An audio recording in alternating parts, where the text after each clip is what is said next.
Today I'm going to be talking about 3 ways you probably had an advantage and you had no idea. So, when it comes to having an advantage, we like to think of things like Nepo babies, where you're born into kind of a family of already pre existing great wealth. But that's not what having an advantage always looks like. And I'm not going to be talking about those things. I used to think I was at a great disadvantage whenever I tried to start anything new because I wasn't born into a very fortunate family. It was very far from the truth that I actually did have advantages and I just didn't understand what those advantages were at the time. And I'm going to talk about those advantages today. You probably have similar advantages. And it's not going to be like, oh, you were born in a third world country versus the USA. No, that's not what I'm talking about. Number one, post graduation, you're free. What I mean by free is you are free from obligation to try to provide for your family. You don't have the burden of getting a job right after you graduate to help pay the bills. If you are already in that position, you are more fortunate than a lot of people in the United States and almost everybody in a third world country. Every single person in those positions that have to help their family post graduation never get an opportunity either to go to college or to take risks because you are now a provider in this household and you are immediately thrown into a world where you have dependents. Next is you get a hand-me-down car. I got a hand-me-down car. And a lot of people like to point and laugh at people who like the kids who get those Camaros on their 16th birthday and then crash them in like a week. You know, that's all fun to point and laugh, but for the most part, these are real advantages those kids had over other kids. It's unfortunate, but it's real. It's reality. There's no avoiding that.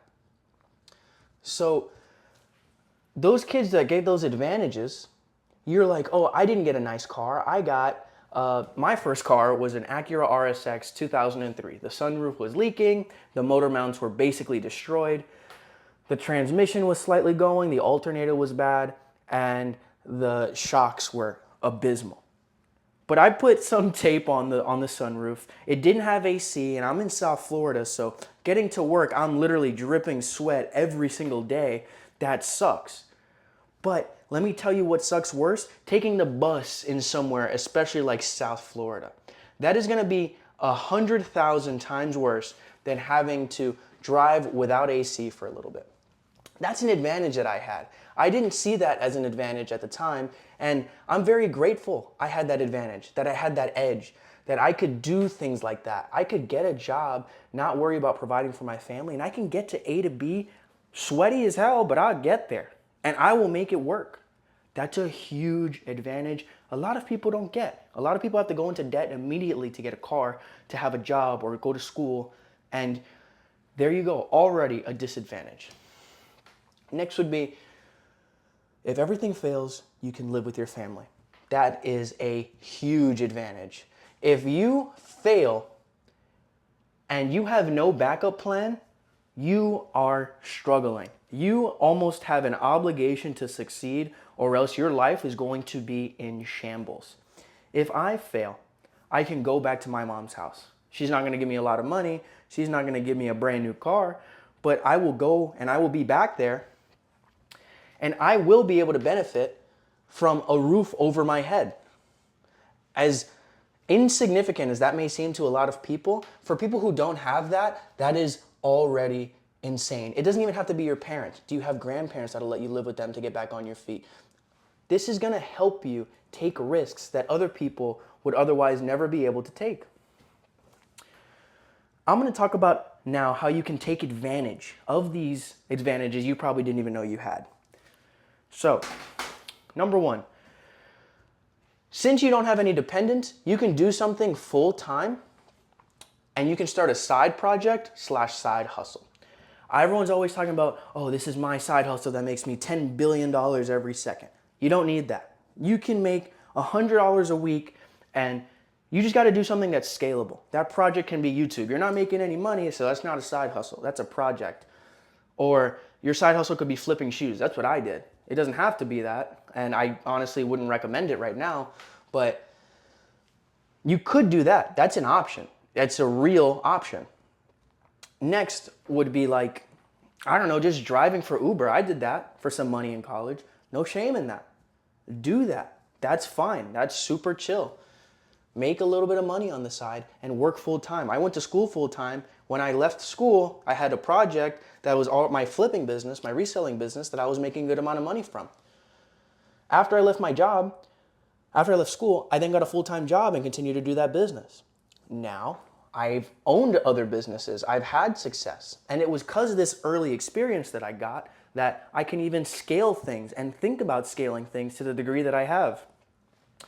Next would be don't take on debt too early. What I mean by too early is if you're just getting out of school, do not get a brand new, beautiful car that you probably don't need. Get something that's going to get you A to B, something that you can afford most of all, and something you can pay down in cash. That's going to be key for this. Don't get that exotic car. No matter how beautiful and how alluring it looks, don't get that. Don't get something you can't afford. Don't buy a house immediately right when you leave school or right when you get that full-time job and that slimy mortgage loan, mortgage lender tells you, oh yeah, you can afford a $3 billion payment on a house. Don't do that, man. That's gonna ruin everything for you. Lastly is don't rush success and use this time to discover yourself. You have freedom. More important than freedom, you have opportunity. Don't waste it. Most people never get an opportunity to think more than 10 seconds about their own life. That's not what you need. You have time. You have time to win. You have time to breathe. Discover yourself. Learn more about yourself. Fail. The only way to discover yourself is to go through adversity. Not just a little bit, but intense adversity. Then you'll find out the type of person you really are. Use this time. Learn about how you feel. Learn about how it feels to wake up early. Learn about what it's like to pay bills. Learn about what it's like to run a business. Learn about what it's like to be really fit. Do these things now, because when you get older, you have kids, you have a house, you have a deep responsibility to these people. You're not going to have time to discover yourself, and you'll have way less opportunity to succeed. Don't rush it. It will happen, but you need to set yourself up now. Being young, you want to take advantage of being a student of life. That's the kind of mindset you need to get into. That's pretty much it. You like what you saw, subscribe? Thanks.